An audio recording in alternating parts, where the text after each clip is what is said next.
¿Qué tal, gente? ¿Cómo les va? Bueno, espero que muy bien.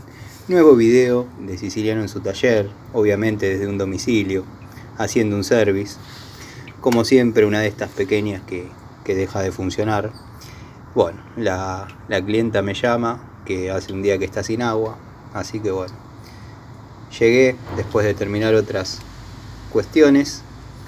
Y nada, me estoy dando a la tarea de revisar, la bomba está caliente, o sea que el circuito funciona bien. Iba a arrancar mirando lo que es la parte cableado y eso, pero no es necesario porque obviamente los automáticos están funcionando.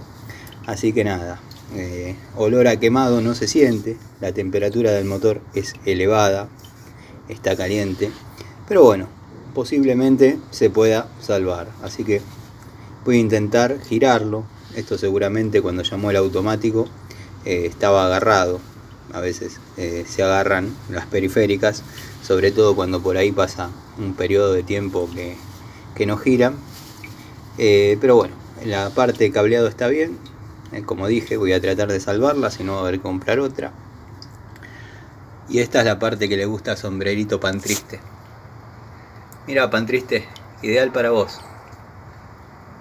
Si te animás a meter la mano, es un laburito ideal para vos, Pancho. Ah, no, cierto que hay que aflojar las uniones dobles. Si estaba con flexible, sí, pero hay que aflojar 2 uniones dobles y capaz que o se te salta el esmalte de las uñas o nada, te lastimás con la Stilson, Pancho.